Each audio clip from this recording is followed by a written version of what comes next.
Hallelujah, praise God. എഫേസ്യ ലേഖനം 6-ാം അധ്യായത്തിൻ്റെ 10-11 വാക്യങ്ങളിൽ നിന്ന് ചിന്തകൾക്ക് ആധാരമായി ഇങ്ങനെ വായിക്കുന്നു. ഒടുവിൽ കർത്താവിലും അവൻ്റെ അമിത ബലത്തിലും ശക്തിപ്പെടുവിൻ. പിശാചിൻ്റെ തന്ത്രങ്ങളോട് എതിർത്ത് നിൽപ്പാൻ കഴിയേണ്ടതിന് ദൈവത്തിൻ്റെ സർവായുധവർഗം ധരിച്ചുകൊള്ളുവിൻ. എഫേസ്യ ലേഖനം 6-ാം അധ്യായം 11-ാമത്തെ വാക്യത്തിൽ പിശാചിൻ്റെ തന്ത്രത്തെക്കുറിച്ചും, എഫേസ്യ ലേഖനം തന്നെ 4-ാം അധ്യായം അതിൻ്റെ 14-ാമത്തെ വാക്യത്തിൽ മനുഷ്യൻ്റെ തന്ത്രത്തെക്കുറിച്ചും പൗലോസ് രേഖപ്പെടുത്തിയിട്ടുണ്ട്. 4:14 ഞാൻ ഇങ്ങനെ വായിക്കുന്നു: അങ്ങനെ നാം ഇനി മനുഷ്യരുടെ ചതിയാലും ഉപായത്താലും തെറ്റിച്ചു കളയുന്ന തന്ത്രങ്ങളിൽ കുടുങ്ങിപ്പോകുവാൻ തക്കവണ്ണം ഉപദേശത്തിൻ്റെ ഓരോ കാറ്റിനാൽ അലഞ്ഞൊഴുകുന്ന ശിശുക്കളായിരിക്കാതെ സ്നേഹത്തിൽ സത്യം സംസാരിച്ചുകൊണ്ട് ക്രിസ്തു എന്ന തലയോളം സകലത്തിലും വളരുവാൻ ഇടയാകും. ഒടുവിൽ കർത്താവിലും അവൻ്റെ അമിത ബലത്തിൽ ശക്തിപ്പെടുവാൻ, പിശാചിൻ്റെ തന്ത്രങ്ങളോട് എതിർത്ത് നിൽപ്പാൻ കഴിയേണ്ടത് ദൈവത്തിൻ്റെ സർവായുധവർഗം ധരിക്കുവാൻ ഈ ഒരു ആഹ്വാനം 6-10-11 വാക്യങ്ങളിൽ പൗലോസ് ലീഗ എഫെസോസ് സഭക്കാർക്ക് നൽകി. എന്നാൽ 4:14 മനുഷ്യൻ്റെ തന്ത്രമുണ്ട്, മനുഷ്യൻ്റെ തന്ത്രമുണ്ട്, ഉപായമുണ്ട്, നമ്മെ തെറ്റിച്ച് കളയാനുള്ള സാധ്യതകളുണ്ട്. മനുഷ്യൻ്റെ തന്ത്രമായാലും ചതിയായാലും ഉപായമായാലും പിശാചിൻ്റെ തന്ത്രങ്ങളായാലും രണ്ട് കാര്യങ്ങൾക്ക് വേണ്ടിയാവാം നമുക്കെതിരെ പ്രയോഗിക്കപ്പെടുന്നത്. ഒന്ന്, നമ്മെ തെറ്റിച്ച് കളവാൻ; രണ്ട്, നമ്മെ തോൽപ്പിക്കാൻ.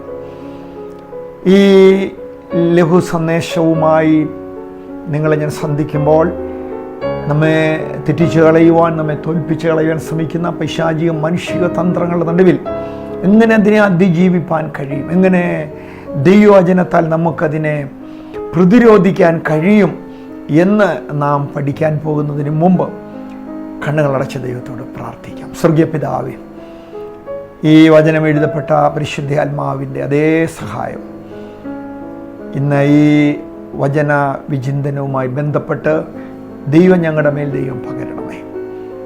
ദൈവമേ, വചനം വ്യാഖ്യാനിക്കാനുള്ള കൃപയുടെ നൽകണമേ. ഈ വചന കേൾവിയിൽ പിശാചിൻ്റെ തന്ത്രങ്ങളായാലും ഞങ്ങളെ തെറ്റിച്ചളയുവാൻ ശ്രമിക്കുന്ന മാനുഷിക തന്ത്രങ്ങളും ഉപായവും ചതിയുമായാലും ഇതിനെ നേരിടുവാൻ ദൈവത്തിൻ്റെ സർവായുധവർഗം ധരിപ്പാൻ, സ്നേഹത്തിൽ സത്യം സംസാരിച്ചുകൊണ്ട് ക്രിസ്തുവിൽ അങ്ങയുടെ തലയോളം വളരാൻ പക്വതയുള്ള ദൈവമക്കളാക്കി ഞങ്ങളെ തീർക്കണമേ. ദൈവം ഞങ്ങളോട് സംസാരിക്കണം. എല്ലാ മഹത്വം അങ്ങേക്ക് നൽകുന്നു, യേശു ക്രിസ്തുവിൻ നാമത്തിൽ തന്നെ. ആമേൻ, ആമേൻ. എഫേസ്യ ലേഖനം 6-ാം അധ്യായത്തിൽ നിന്ന് നാം വായിച്ചാരംഭിച്ചത് എഫെസോസ് സഭയോടുള്ള ബന്ധത്തിൽ യേശു ക്രിസ്തുവിൻ്റെ ശരീരമാം സഭയെ സംബന്ധിച്ച് അനാദികാലം മുതൽ മറഞ്ഞു കിടന്ന ദൈവത്തിൻ്റെ തിരുഹൃദയത്തെ, മർമ്മത്തെ, അത് സഭയെന്ന മർമ്മമായിരുന്നു. എഫേസ്യ ലേഖനം 5-ാം അധ്യായം 22 മുതലുള്ള വാക്യങ്ങളിൽ ഭാര്യ-ഭർത്തൃ ബന്ധത്തെക്കുറിച്ച് സൂചിപ്പിച്ചിട്ട് 26-ാം വാക്യത്തിലേക്ക് വരുമ്പോൾ പൗലോസ് ലീഗ ഇങ്ങനെ പറയുന്നു: അവൻ അവളെ വചനത്തോടുകൂടി ജലസ്നാനത്താൽ വെടിപ്പാക്കി വിശുദ്ധീകരിക്കേണ്ടതിന് കറ, ചുളുക്കം മുതലായ ഒന്നുമില്ലാതെ സഭയെ ശുദ്ധയും നിഷ്കളങ്കയുമായി തനിക്ക് തന്നെ തേജസ്സോടെ മുൻനിർത്തേണ്ടതിനും തന്നെത്താൻ അവൾക്ക് വേണ്ടി ഏൽപ്പിച്ചു കൊടുത്തു. ഇതിൻ്റെ അകത്ത് പുതിയ നിയമസഭയുമായി ബന്ധപ്പെട്ട് യേശു തൻ്റെ അവസാന തുള്ളി രക്തം വരെയും ചിന്തിയത്, അല്ലെങ്കിൽ പിതാവിൻ്റെ ഇഷ്ടപ്രകാരം ഈ ലോകത്തിലേക്ക് വന്ന പരമപ്രധാനമായ ഉദ്ദേശം തൻ്റെ കാന്തയാം സഭയെ നേടേണ്ടതിന് വേണ്ടിയായിരുന്നു. അപ്പോസ്തലപ്രവൃത്തിയുടെ പുസ്തകം നമ്മെ പഠിപ്പിക്കുന്നു, രക്തത്താൽ വിലയ്ക്ക് വാങ്ങിയ തൻ്റെ സഭ യേശു ക്രിസ്തുവിൻ്റെ ശരീരത്തിന് ചൊരിയപ്പെട്ട തങ്കനിണത്താൽ യേശു ക്രിസ്തു കാൽവരി ക്രൂശിൽ തൻ്റെ ജീവൻ ബലിയായി അർപ്പിച്ച് ഏറ്റവും വലിയ വില നൽകുകയുണ്ടായി. അതാണ് 1 പത്രോസിൻ്റെ ലേഖനം 1-ാം അധ്യായം 18-ാം വാക്യത്തിൽ പറയുന്നത്: നമ്മെ വീണ്ടെടുത്തിരിക്കുന്ന പൊന്ന്, വെള്ളി മുതലായി അഴിഞ്ഞു പോകുന്ന വസ്തുക്കളെ കൊണ്ടല്ല, ക്രിസ്തു എന്ന നിർദോഷവും നിഷ്കളങ്കവുമായ കുഞ്ഞാടിൻ്റെ വിലയേറിയ രക്തത്താൽ അത്രേ. അപ്പോൾ കർത്താവ് തൻ്റെ രക്തത്താൽ വിലയ്ക്ക് വാങ്ങിയ, രക്തം കൊടുത്ത് സമ്പാദിച്ച ദൈവസഭയെ സംബന്ധിച്ച ദൈവസഭയുടെ ഭാഗങ്ങളായി ദൈവം നമ്മെ നിർത്തിയിരിക്കുമ്പോൾ, വിലയ്ക്ക് വാങ്ങി ദൈവം നമ്മെ നിയമിച്ചിരിക്കുമ്പോൾ, എഫെസോസുകാരോട് 6 അധ്യായങ്ങളിലായി ദൈവസഭയുടെ മാർമികമായ മേഖലകളെ വെളിപ്പെടുത്തുകയാണ്. 6-ാം അധ്യായത്തിലേക്ക് വരുമ്പോൾ പിശാചിനെതിരെ പോരാടുന്ന ഒരു സൈന്യമായി ദൈവസഭയെ കണ്ടുകൊണ്ട് എഴുതുകയാണ്. അതാ 10-ാം വാക്യത്തിൽ 6:10 നാം വായിച്ചത്, ഒടുവിൽ കർത്താവിലും അവൻ്റെ അമിത ബലത്തിലും ശക്തിപ്പെടണം, പിശാചിൻ്റെ തന്ത്രങ്ങളോട് എതിർത്ത് നിൽക്കണം. എതിർത്ത് നിൽക്കാൻ കഴിയേണ്ടതിന് ദൈവത്തിൻ്റെ സർവായുധ വർഗം ധരിക്കണം. വചനം തുടരുന്നു, ദുർദിവസങ്ങൾ നമുക്കെതിരെ വരുന്നുണ്ട്.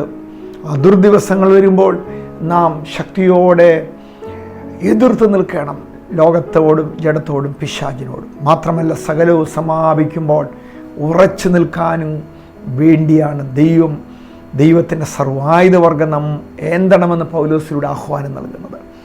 അപ്പോൾ സർവായുധ വർഗം ഏന്തി പോരാടുന്ന ഒരു യോദ്ധാവിനെ സംബന്ധിച്ച് അവൻ്റെ മുതൽ കാല് വരെ ധരിക്കേണ്ട ആ സർവായുധ വർഗത്തെക്കുറിച്ചുള്ള വിശദീകരണമാണ് എഫേസ്യ ലേഖനം 6:10 മുതലുള്ള വചനങ്ങളിൽ പൗലോസ് നമുക്ക് നൽകുന്നത്. ഇത്തരത്തിൽ ഉള്ള ഒരു യോദ്ധാവിനെ സംബന്ധിച്ച് ഇവിടെ ഒരു നല്ല ചിത്രീകരണം നൽകുമ്പോൾ തന്നെ പഴയ നിയമത്തിൽ നിന്ന് ഒരു അനുഗ്രഹിക്കപ്പെട്ട് വിജയിച്ച ഒരു യോദ്ധാവിനെ പരിചയപ്പെടുത്താനും കൂടെയാണ് ഞാൻ ഈ സമയം വേഗത്തിൽ ഉപയോഗിക്കുന്നത്. അത് മറ്റാരുമല്ല, യോശുവയാണ്. അത് നല്ലൊരു ഉദാഹരണമാണ് യോശുവ. യോശുവ എന്ന പേരിൻ്റെ അർത്ഥം യഹോവ രക്ഷകൻ എന്നാണ്. യോശുവയുടെ ആദ്യത്തെ പേര് യഹോശുവ എന്നായിരുന്നു. പഴയ നിയമത്തിൽ ഹോശേയ എന്ന ഒരു പദമുണ്ട്. ആ പദത്തിൻ്റെ അർത്ഥം രക്ഷ എന്നാണ്. എന്നാൽ യോശുവ എന്ന പദത്തിലേക്ക് വരുമ്പോൾ യഹോവ രക്ഷകൻ എന്ന അർത്ഥത്തിലേക്ക് അത് മാറുകയാണ്. യോശുവയെ സംബന്ധിച്ച് പഴയ നിയമ കാലഘട്ടത്തിൽ മോശയിൽ നിന്ന് ഭരണസാരഥ്യം ദൈവത്താൽ ഏൽപ്പിക്കപ്പെട്ട യോശുവ ഒരർത്ഥത്തിൽ പറഞ്ഞാൽ മോശയേക്കാൾ നന്നായി ജനത്തെ മുന്നോട്ട് നയിക്കുകയുണ്ടായി. പ്രധാനപ്പെട്ട ഒരു പ്ലസ് പോയിന്റ്, മോശയുടെ നേതൃത്വത്തിൽ മോശയോട് എത്രയോ തവണ പിറുപിറുക്കുകയും പരാതി പറയുകയും ആകുലപ്പെടുകയും ആശങ്കപ്പെടുകയൊക്കെ ചെയ്ത ഇസ്രായേൽ ജനം, വിശേഷാൽ പിറുപിറുത്ത ഇസ്രായേൽ ജനം യോശുവയുടെ നേതൃത്വത്തിൽ ഒരിക്കൽ പോലും പിറുപിറുത്തതായി നമുക്ക് കാണാൻ കഴിയില്ല. ഒരു നല്ല യോദ്ധാവായി വളരെയധികം ട്രെയിൻ ചെയ്ത് മോശയുടെ ഒരു പ്രിയനായി ദൈവം യോശുവയെ നേരത്തെ മുതൽ തന്നെ പരിശീലിപ്പിച്ച് ഒരു നല്ല ഒരു ലീഡറായിട്ട് നയിക്കുന്നതായിട്ട് നമുക്ക് കാണാൻ കഴിയും. യോശുവുമായി ബന്ധപ്പെട്ട് യോശുവയുടെ പുസ്തകം 1-ാം അധ്യായം മുതൽ തന്നെ യോശുവ എന്ന യോദ്ധാവ് സർവായുധ വർഗം ഏന്തി നിൽക്കുന്ന ഇസ്രായേലിനെ മരുഭൂമിയുടെ വളരെയധികം പ്രതിസന്ധികളിലൂടെ നയിക്കുന്ന യോശുവയെ സംബന്ധിച്ച് ഒരു നല്ല യോദ്ധാവ് എന്ന നിലയിൽ തനിക്ക് പ്രധാനപ്പെട്ട 3 ചുമതലകൾ യോശുവയുടെ പുസ്തകം 1-ാം അധ്യായത്തിൽ ദൈവം നൽകിയുണ്ട്. അതിനെ 3-fold ടാസ്ക് എന്ന് തന്നെ ചില ചിന്തകന്മാർ വിശേഷിപ്പിക്കുന്നുണ്ട്. എന്താണ് പ്രധാനപ്പെട്ട വളരെയധികം നിർണായകമായ വെല്ലുവിളികളുള്ള പ്രധാനപ്പെട്ട 3 ചുമതലകൾ അനുഗ്രഹിക്കപ്പെട്ട യോദ്ധാവായ ലീഡർഷിപ്പിലുള്ള യോശുവയെ ദൈവേൽപ്പിച്ചു? ഒന്നാമത്തേത് ജനത്തെ വാഗ്ദത്ത നാട്ടിലേക്ക് നയിക്കുക. 2, തൻ്റെ മുമ്പിൽ എതിരിടുന്ന ശത്രുക്കളെ തോൽപ്പിക്കുക. 3, ദേശം കൈയടക്കുക. ഈ 3 പ്രധാനപ്പെട്ട ചുമതലകൾ ഞാൻ പറയുന്നുണ്ട്. 3-fold ടാസ്ക് എന്ന ഒരു പദം തന്നെ ഉപയോഗിച്ച്, കാരണം ഇത് 3 വളരെയധികം വെല്ലുവിളികൾ നിറഞ്ഞതാണ്. ഈ 3 പ്രധാനപ്പെട്ട ചുമതലകൾ, ഈ ടാസ്ക് യോശുവ ഏൽപ്പിക്കുമ്പോൾ തന്നെ പ്രധാനപ്പെട്ട 3 പ്രോമിസസും കൂടെ ദൈവം യോശുവയ്ക്കും അഡ്വാൻസായി നൽകുകയുണ്ട്. എന്താണ് 3 പ്രധാനപ്പെട്ട വാഗ്ദത്തങ്ങൾ? 1, ആമേൻ, നീ ഉള്ളങ്കാൽ ചവിട്ടുന്ന സ്ഥലമൊക്കെയും ഞാൻ നിനക്ക് തരും. 2, ജീവകാലത്തൊക്കെയും ഒരു മനുഷ്യനും നിന്റെ നേരെ നിൽക്കത്തില്ല. 3, നിന്നോടുകൂടെ ഞാനുണ്ട്, ഞാൻ നിന്നെ കൈവിടത്തില്ല, ഞാൻ നിന്നെ ഒരു നാളും ഉപേക്ഷിക്കുകയുമില്ല. താൻ ദൈവത്തിൽ നിന്ന് സ്വീകരിച്ച അല്ലെങ്കിൽ സന്തോഷത്തോടെ ദൈവത്തിൽ ആശ്രയിച്ച് ഏറ്റെടുത്ത 3 ടാസ്കിൽ ഒന്നാമത്തെ ടാസ്ക്കാണ് ജനത്തെ വാഗ്ദത്ത നാട്ടിലേക്ക് നയിക്കുക എന്നുള്ളത്.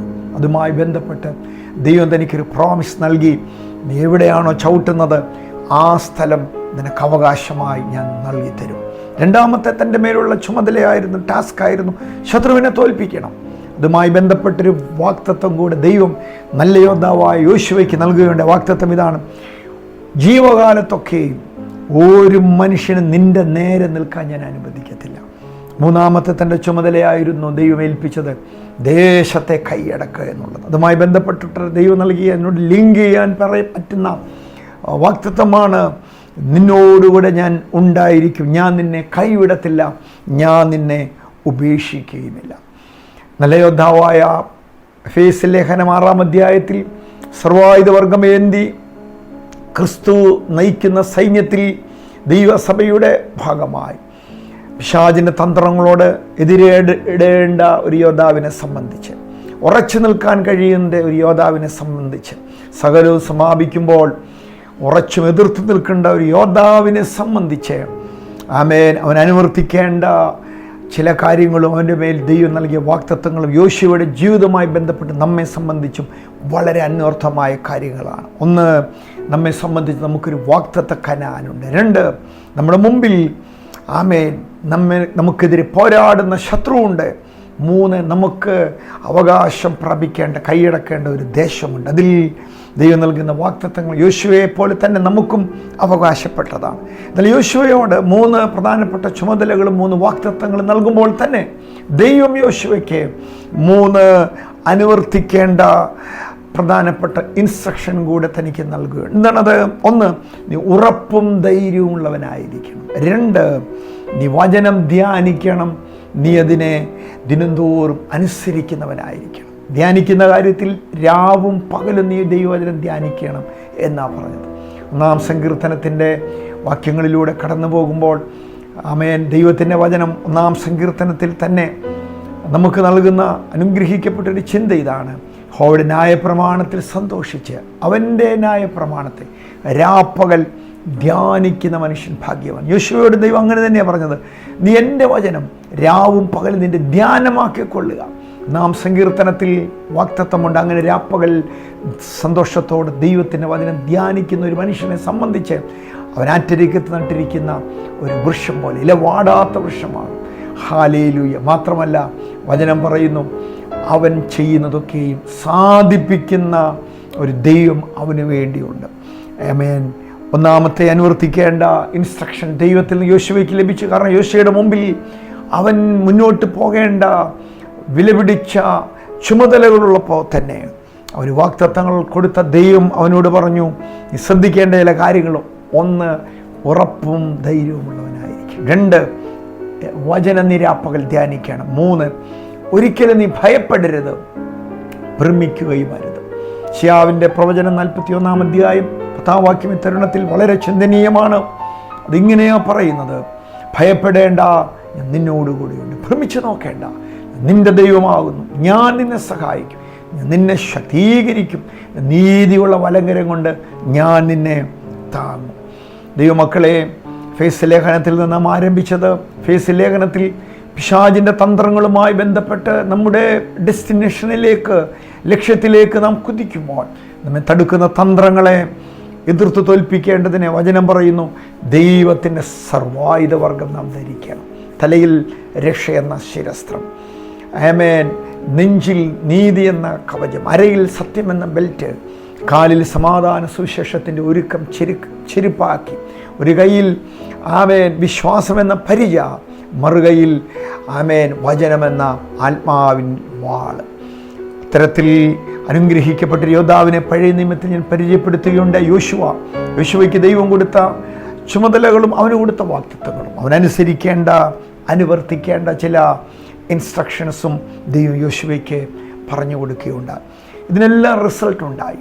യോശുവയുടെ പുസ്തകം 3-ാം അധ്യായം 7 മുതൽ 17 വരെയുള്ള വാക്യങ്ങളിലും 4-ാം അധ്യായം 1 മുതൽ 18 വരെയുള്ള വാക്യങ്ങളൊക്കെ നാം ചേർത്ത് വായിക്കുമ്പോൾ ഈ ഇൻസ്ട്രക്ഷൻ അനുസരിച്ച് വാഗ്ദത്തം നൽകിയ യോശുവയെ സംബന്ധിച്ച് അവനെ ഏൽപ്പിച്ച ചുമതലകളുമായി ബന്ധപ്പെട്ട് അവൻ്റെ മുമ്പിൽ വന്ന ആദ്യത്തെ വെല്ലുവിളിയായിരുന്ന യോർദാനെ അവൻ വറ്റിക്കുകയുണ്ടായി. ദൈവം കൊടുത്ത ഇൻസ്ട്രക്ഷനിൽ മോശ കൽപ്പിച്ചപ്പോഴാണ് ചെങ്കടൽ രണ്ടായി പിളർന്നാൽ യോശുവയോട് ദൈവം പറഞ്ഞു, പെട്ടകം ചുമക്കുന്ന പുരോഹിതന്മാരുടെ കാല് യോർദാനിൽ സ്പർശിക്കുന്ന മാത്രയിൽ യോർദാൻ വറ്റിപ്പോകും. യോശുവയുടെ പുസ്തകം 6-ാം അധ്യായത്തിൽ തന്നെ യെരിഹോവിൻ്റെ കോട്ടകൾ സ്തുതിയാൽ ഇടിച്ചിടുന്ന യോശുവയുടെ നേതൃത്വത്തിലുള്ള അനുഗ്രഹിക്കപ്പെട്ട സൈന്യത്തെ കാണാൻ കഴിയും. യോശുവ അപ്പത്തിലേക്ക് വരുമ്പോൾ, ആമേൻ, യോശുവ കൽപ്പിക്കുമ്പോൾ സൂര്യനും ചന്ദ്രനും നിൽക്കുന്നതായി കാണാൻ കഴിയും. യേശുവയോട് ദൈവം കൊടുത്ത അഭിഷേകത്തിൽ അവൻ വാതുറന്നിങ്ങനെ പറഞ്ഞു, സൂര്യ നീ ഗിബെയോനിലും, ചന്ദ്ര നീ അയ്യാലോൻ താഴ്വരയിൽ നിൽക്കാം. 5 വിധമായ ജാതീയ ശക്തികൾ ഇസ്രായേലിനെതിരെ യുദ്ധത്തിന് വരുമ്പോൾ, ആമേൻ, ദൈവം എക്സ്ട്രാ ഓർഡിനറി അത്ഭുതം ചെയ്യുകയാണ്. ആമേൻ. ഇന്ന് ഈ സന്ദേശത്തിന് മുമ്പിൽ നാം ആയിരിക്കുമ്പോൾ നമ്മെ തോൽപ്പിക്കാനും നമ്മെ തെറ്റിക്കാനും വരുന്ന മാനുഷിക പൈശാചിക തന്ത്രങ്ങളുടെ മുമ്പിൽ നമുക്ക് ഒരു ടാസ്ക് ഉണ്ട്. നാം ദൈവത്തിൽ നിന്ന് ഏറ്റുവാങ്ങിയിട്ടുള്ള ചില പ്രധാനപ്പെട്ട ചുമതലകളുണ്ട്. അതിന് ദൈവം നമുക്ക് തന്ന വാഗ്ദത്തങ്ങളുണ്ട്. അപ്പോൾ തന്നെ ദൈവം നമുക്ക് തരുന്ന ഇൻസ്ട്രക്ഷൻസ് ഉണ്ട്.